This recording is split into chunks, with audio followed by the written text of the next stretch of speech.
संबोधित करें और बताएं सर, क्योंकि भयभीत है सर जनता, उसको आप मार्गदर्शन देने का कष्ट करें।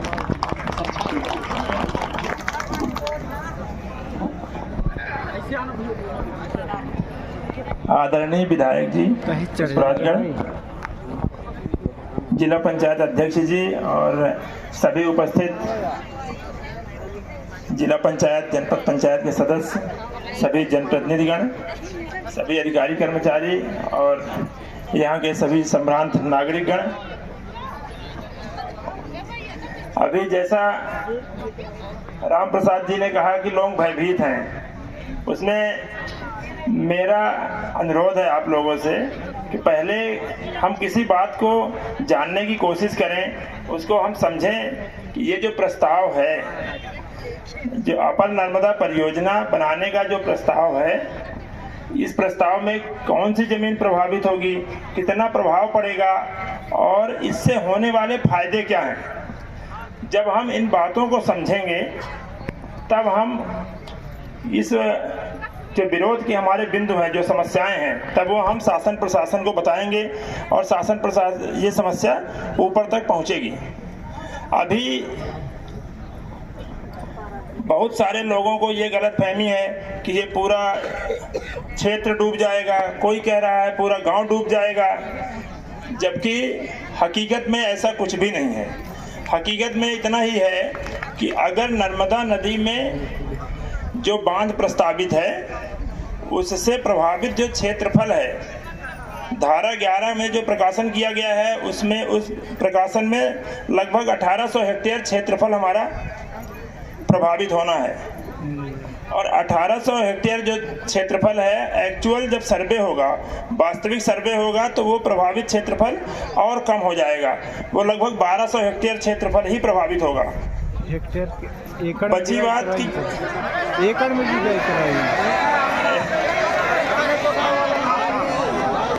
इसके दूसरा पहलू ये है कि यहाँ के जो किसान हैं अच्छी उपज पैदा कर रहे हैं, ये बात सही है। पर हमारा ये भी कहना है कि जब आपका सिंचाई की सुविधाएं आपकी बढ़ाई जाएंगी, लगभग 17-18 गांवों में जो सिंचाई होगी, उन सुविधाओं से आप सुन तो लीजिए पहले। विरोध जब आप सुनेंगे समझेंगे तभी आप सही विरोध कर पाएंगे। अभी आप बिना समझे उसका विरोध कर रहे हैं। आपको देखिए,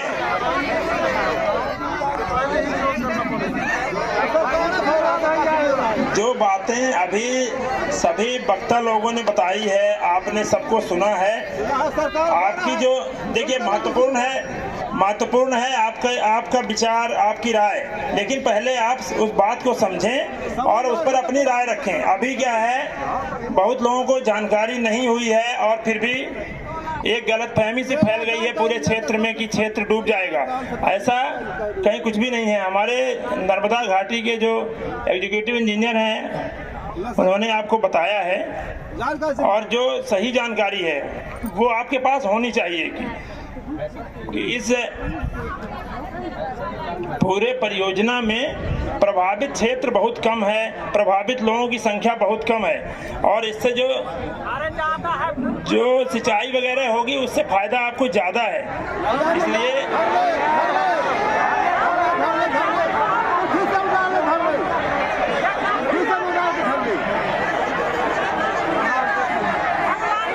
मेरा रिक्वेस्ट ये है। सर एक मिनट सर, आपको कितने बार हम लोग आवेदन दे चुके हैं, आप ये बताइए।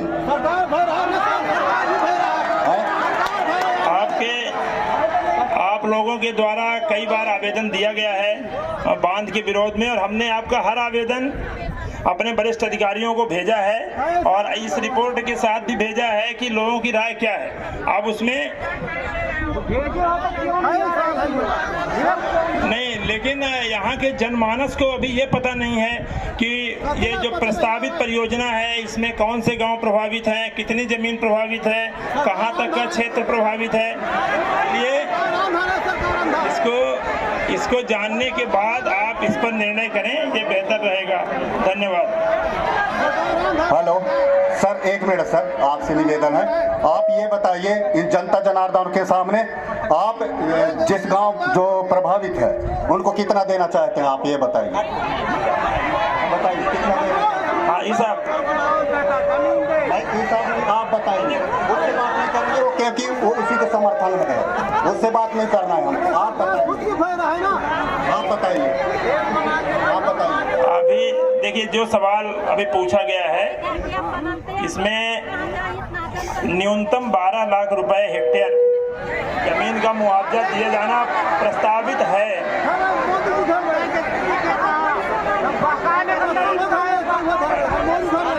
जी सर, 12 लाख आप देंगे। मैं आपको कह रहा हूं, आप भले कर्मचारी हैं, आप अपना नौकरी किसी को दे दीजिए, किसी को दे दीजिए, आप अपना नौकरी किसी को दे दीजिए, हम मान लेंगे। हाँ। बांध नहीं बंधेगा मतलब नहीं बंधेगा। शासन प्रशासन से हम यही निवेदन करते हैं, यदि कोई भी व्यक्ति को पंचायत के अंदर यदि सर्वे के लिए भेजा जाएगा, यदि कुछ भी होता है तो शासन प्रशासन का जिम्मेदारी होगा। बहुत बहुत धन्यवाद। विकास विभाग में कार्यपालन मंत्री के पद पर पदस्थ हूँ। मैं दो चीज़ें स्पष्ट करना चाहूँगा आप सबको। जैसा अभी हमारे भाई लोगों ने कुछ बोला, कुछ उनकी वक्तव्य मैंने सुना और जो भी उनने बोला, तो मैं एक चीज़ क्लियर कर दूं कि रोटी कपड़ा और मकान सब वही चाहिए सबको। मैं जहां बैठा हूं मैं भी वही खाना खाता हूं जो आप खाते। मैं कोई बहुत बड़े घर से बिलोंग नहीं करता हूं, ना बहुत बड़े परिवार से आया हूं। मैं भी आपकी तरह गरीब आदमी हूं, जनता के बीच में आया हूं। शासन ने मुझे आपके पास तक भेजा है अपना संदेश लेके। मैं वो संदेश देने आपके पास आया हूँ। ना कोई ज़बरदस्ती कर रहा हूँ आपके साथ, ना ज़बरदस्ती करूँगा, ना कोई नहीं करेगा। बिना आपकी मंशा के, बिना आपके राय के, बिना आपके परमिशन के, बिना आपकी अनुमति के ये बांध नहीं बनेगा। जैसा कि माननीय मुख्यमंत्री महोदय भी आए थे, शिवराज सिंह चौहान साहब डिंडौरी में, उनने भी ये बोल गए थे कि बिना पंचायत के अनुमति के, बिना आपकी सहमति के, बिना जनता की सहमति के कोई भी निर्माण कार्य नहीं होगा। मैं सिर्फ आपके पास आया हूँ, ये महासभा में आया हूँ मैं आपकी समस्या सुनने, उसका निदान करने, उसका जो भी आपका प्रपोजल है वो शासन तक पहुँचाने। अब रही बात बांध के बारे में, अगर आप लोग सुनना चाहें तो बांध के बारे में मैं आपको तकनीकी चीज़ें और जो शासन की नीति है, जो शासन के नियम है, जो शासन चाहता है करना आपके लिए, वो मैं बता दूँ आपको। यहाँ जैसा कि आपको पता है कि आपके यहाँ ग्रामीण क्षेत्रों में या इधर पुष्पराजगढ़ के जो भी ग्रामीण ज़मीनें हैं, उसका जो कलेक्टर गाइडलाइन ज़मीन का रेट है वो मैक्सिमम 1.5 से 2 लाख रुपया हेक्टर है। 1 हेक्टेयर में बता दीजिए उसको। 1 हेक्टर में 2.5 एकड़ होते हैं, तो उसका 1.5 से 2 लाख रुपया हेक्टर पर हेक्टर कास्ट है यहाँ, जो कलेक्टर गाइडलाइन का रेट है। जब मुझे मालूम चला कि इतना कम रेट है, कुछ आपके बीच के ही महान भाव मेरे पास आए, हमको अवगत कराई, तो ये प्रस्ताव मैंने आपका शासन पर रखा और शासन को मैंने बताया कि भाई यहाँ जो रेट है ये बहुत कम रेट है, इसको थोड़ा सा इसका इम्प्लीमेंट किया जाए, बढ़ाया जाना चाहिए। तो उनने हमसे प्रपोजल मांगा, हमने आपकी ज़मीन का रेट रखा 12.5 लाख रुपया हेक्टर और प्रपोजल बना के मैंने भेजा है शासन को। वो ठीक है, आपको नहीं चाहिए, ठीक है, शासन की नीति है, मैं बताना चाहूँगा आपको। अभी तक मैंने आपकी सारी बातें सुनी, 2 मिनट मुझे टाइम दे दीजिए, बाकी आप जैसा कहेंगे वैसा ही होगा। मैं क्या कह रहा हूँ, आप जैसा कहेंगे वैसा ही होगा। बांध बड़ा, बहुत बड़ा बांध है, कोई छोटा चीज़ नहीं है, तलैया बनाना है 2 दिन बन जाएगी, वो बांध बनना है। बस मैं शासन की नीति आप तक पहुंचाना चाहता हूं, जो शासन की नीति है। तो जमीन का जो आपका रेट है 1.5 लाख से 2 लाख रुपया हेक्टर, उसका गवर्नमेंट ने 12.5 लाख रुपया हेक्टर मुआवजा राशि देने का फैसला किया। एकड़ में भी समझाएंगे सर? एकड़ में बताइएगा, समझेंगे? सब समझा दूंगा, एकड़ में बताइएगा। दूसरा सबसे बड़ी बात यह है कि ये बांध का जो भी आपके दिमाग में चल रहा है, हमारा गांव इतना डूबेगा, मेरा घर डूब जाएगा, मेरा परिवार डूब जाएगा, मेरा ये डूब जाएगा, वो सब मनगढ़ंत कहानी है। मैं उसका इंजीनियर हूँ, मुझे नहीं पता किसका घर डूबेगा, किसका गांव डूबेगा, कितना जमीन डूबेगा, तो बाकी जनता कैसे बता सकती है आपको? नहीं बता सकता, कोई नहीं बता सकता आपको बिना मेरे। मैं ही बता पाऊंगा, और मैं भी तब बता पाऊंगा जब मैं उस क्षेत्र का सर्वे करूंगा, उसके बाद बता पाऊंगा कि आपका घर डूब रहा है, आपकी जमीन डूब रही है, आपकी रोड डूब रही है, आपका परिवार डूब रहा है, तभी बता पाऊंगा। बाकी मैं भी नहीं बता पाऊंगा कि कौन सा एरिया कितना डूब रहा है। जैसे कुछ मेरे भाई साहब लोगों ने अभी बोला यहाँ बैठ के कि मंदिर डूब रहा है, मैंने बोला कि मैं ओवरब्रिज बना दूंगा। मैंने ऐसा कुछ नहीं बोला। मैंने ये बोला अगर मंदिर डूबेगा तो मैं उसकी व्यवस्था करेंगे। आस्था का प्रतीक मेरा भी है, मैं भी हिंदू समाज से बिलोंग करता हूँ, और जो आस्था आपका है वही आस्था मेरा भी है। मैं सबके आस्था का सम्मान करता हूँ, क्योंकि आस्था मेरा भी जुड़ा हुआ है। तो मेरा कहना यह है, आपसे निवेदन यही है कि जब तक हम डिटेल सर्वे नहीं करेंगे तब तक हम नहीं बता पाएंगे। और अगर कोई आपको बोलता है कि आपका घर डूब गया, परिवार डूब गया, दुकान डूब गई, मकान डूब गया, तो मनगढ़ंत कहानी है। सर्वे नहीं होने देंगे, वो ठीक है, आप नहीं होने देंगे, अच्छी बात है। हम अपनी बात रखने आए हैं, अपनी बात रखेंगे आपके पास तक। सर्वे नहीं होने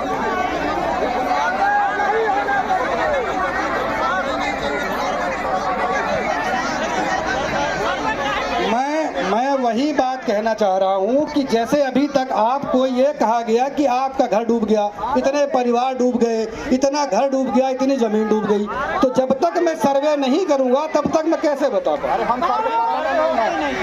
ठीक है, आपकी बात मैं सुन लिया। आपका प्रस्ताव मैं शासन स्तर तक रखूंगा कि यहाँ के ग्रामीणों को बांध का निर्माण नहीं चाहिए, यहाँ के ग्रामीणों को बांध चाहिए ही नहीं। ठीक है, तो आप आज मैं आपके सामने आपकी बात सुनने आया हूँ। आपने अपनी बात मेरे पास तक रखी है, मैं आपकी बात सरकार लेवल तक बता दूंगा कि यहाँ के ग्रामीणों को बांध का निर्माण चाहिए ही नहीं। हमको नहीं चाहिए। भारत माता की जय।